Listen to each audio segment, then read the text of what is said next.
તંત્ર જ્યારે આંખ આડા કાન કરવા લાગે ને જ્યારે પ્રજાને બુદ્ધિ વગરની સમજે ને ત્યારે પ્રજાને જ પરચો બતાવવો પડતો હોય છે. આવા કેટલાય ઉદાહરણ આપણી સામે છે. ગુજરાતમાં દારૂબંધી નથી, ગુજરાતમાં તો ક્યાં દારૂ મળે છે આવું કદાચ સરકાર બોલતી હશે, પરંતુ જ્યારે રિયાલિટી ચેક કરવા જાવ ને ત્યારે આખું ચિત્ર જ બદલાઈ જતું હોય છે. આજે ફરી એકવાર રાજકોટની મહિલાઓને રણચંડી બનવું પડ્યું છે અને ગુજરાતની સરકારને અને તંત્રને બતાવવું પડ્યું છે કે આ જ તમારું ગુજરાત છે કે જ્યાં ખુલ્લેઆમ દારૂ મળે છે અને તમે કંઈ જ નથી કરી શકતા. શું છે આખી વાત જાણીશું આજના આ વિડીયોમાં.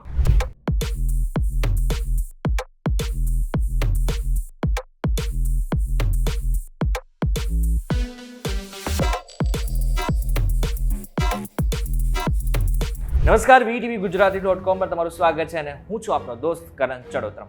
આજે ફરી એકવાર ગુજરાતની મહિલાને રણચંડી બનવું પડ્યું છે.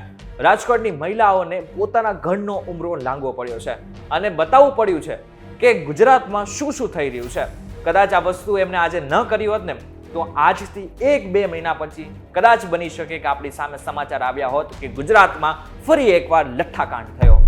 હવે સૌથી પહેલા એ સમજી લો કે આખી ઘટના શું બની છે. રાજકોટમાં ટીરા ઇન્ડસ્ટ્રી આવેલી છે, એની બહાર એક દુકાન છે. હવે દુકાન આમ જોવા જઈએ તો એકદમ સામાન્ય છે, પરંતુ અંદર દારૂ મળે છે. આસપાસના કેટલાય એવા પુરુષો હશે કે જે અહીં દારૂ લેવા માટે આવે છે અને પછી અથવા તો ત્યાં દારૂ પીવા માટે આવે છે. ઘણા બધા બુટલેગરો પણ છે કે જેઓ અહીં દારૂ પહોંચાડે પણ છે અને ત્યાં જ પીવે છે અને આ જ બધું કેટલાય સમયથી થતું આવે છે અને એને જ કારણે ઘણા બધાના ઘરમાં કેટલાય સમયથી કંકાસ ચાલી આવ્યો છે. હવે આનાથી સૌથી મોટી પ્રોબ્લેમ્સ મહિલાઓને થઈ રહી છે. એટલા માટે થઈને હવે મહિલાઓને ખુદને રણચંડી બનવું પડ્યું છે. અને ચોંકાવનારી વાત તો એ છે કે સ્થાનિકોનો તો એવો પણ દાવો છે કે અમે પોલીસને કેટલી બધી વખત કહેલું છે કે અહીં દારૂ પડ્યો છે, અહીં દારૂ મળે છે અને અહીં દારૂ વેચાય છે, પરંતુ પોલીસ દ્વારા કોઈ પણ પ્રકારની કાર્યવાહી નથી કરવામાં આવી. આ સાથે મહત્વનું છે કે અત્યારે આ વિડીયો જે છે એ સોશિયલ મીડિયામાં ઘણો વાયરલ થઈ રહ્યો છે કે જેમાં વિડીયો બતાવવામાં આવે છે કે કેવી રીતના મહિલાઓ આખી દુકાનમાં ઘૂસે છે અને કેવી રીતના બધો જ દારૂ અને દારૂની પોટલી સહિત બધી જ વસ્તુ દુકાનની બહાર ફેંકે છે. હવે આ સાથે એક વસ્તુ તમને કહું કે જે જગ્યા ઉપર દુકાન આવેલી છે ને એવું પણ કહેવામાં આવી રહ્યું છે કે આખી જગ્યા કોર્પોરેશનની જગ્યા છે, એટલે કે કોર્પોરેશનની જગ્યામાં જ દુકાન બનાવેલી છે અને કોર્પોરેશનની જગ્યામાં જે દુકાન બનેલી છે ત્યાં જ દારૂ મળે છે. હવે સીધો સવાલ ગુજરાતની સરકારને એ છે કે ક્યાં સુધી તમે ગુજરાતની જનતાને મૂર્ખ સમજશો? ક્યાં સુધી તમે પોતાની જાતને એ બતાવતા રહેશો કે ગુજરાતમાં દારૂબંધી છે? ક્યાં સુધી તમે ગુજરાતમાં દારૂબંધી છે એના નશામાં રહેશો?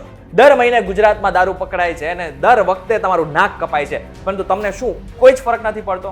દર વર્ષે અને દર 2 વર્ષે ગુજરાતમાં કોઈ ને કોઈ લઠ્ઠાકાંડ થાય છે અને કેટલાય લોકો પોતાનું જીવન ગુમાવી નાખે છે અને પછી તમે એને 5 થી 6 લાખ આપીને પોતાની જાતને સંતોષ આપો છો? કે પછી ગુજરાતની જનતા જ મૂર્ખ છે કે એમને નથી ખબર પડતી કે જેને મત આપ્યો છે ને એ જ તમારું જીવન ઉજાડી રહ્યા છે? અત્યારે ગુજરાતના ગલીએ ગલીએ દારૂ મળતો હશે ને તો કઈ નવીન વાત નહીં ભાઈ. અને ઘણા બધાના મિત્ર વર્તુળમાં તો એવા પણ લોકો હશે કે જેમને માત્ર તમારે એક ફોન કરવાનો રહેશે અને ઘરે દારૂની બોટલ આપી જશે.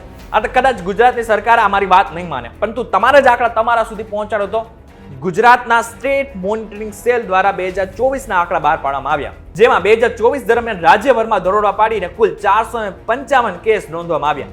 આ કાર્યવાહી દરમિયાન કુલ 22,51 લાખથી વધુ કિંમતનો દારૂ ઝડપાયો.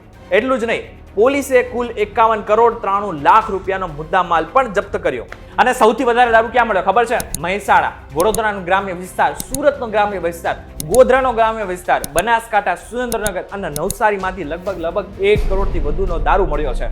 હવે એ કહેવું તો પડે ને કે થોડી તો શરમ કરો ગુજરાત સરકાર, કારણ કે ગુજરાતમાં દારૂ ખુલ્લેઆમ મળે છે અને આ વાત બધાને ખબર છે, પરંતુ આ વાત તમને ક્યારે ખબર પડશે એ જ નથી ખબર પડતી. થોડા દિવસ પહેલા અમે એક રીલ શેર કરી હતી. એ રીલમાં માત્ર એક 16 વર્ષનો બાળક કહી રહ્યો હતો કે મારા પિતાએ દારૂમાં પોતાનું જીવન પતાવી નાખ્યું અને મારી પાછળ હવે કંઈ જ નથી. એનો એક નાનો ભાઈ છે જે માત્ર 10 વર્ષનો છે. બંને ભાઈએ ભણવાનું છોડી દીધું છે. એ 16 વર્ષનો બાળક હવે બૂટ પોલીસિંગ કરે છે. હવે એનું જીવન ક્યાં જશે કોઈને નથી ખબર, પરંતુ હવે કદાચ માત્ર સરકારને વોટ જોઈએ છે એટલા માટે થઈને આ બધા જ નાટક કરે છે એવું આપણને લાગે છે. ત્યારે આ બાબતને લઈને તમારું શું કહેવું છે અમને જરા કોમેન્ટ કરીને ચોક્કસ કહેજો. વિડીયો થકી જો તમને કોઈ ઇન્ફોર્મેશન મળી હોય તો વિડીયોને લાઈક અને શેર જરૂરથી કરજો તથા આવા જ ઇન્ફોર્મેટિવ વિડીયોઝ માટે VTV ગુજરાતી.com સાથે જોડાયેલા રહેજો.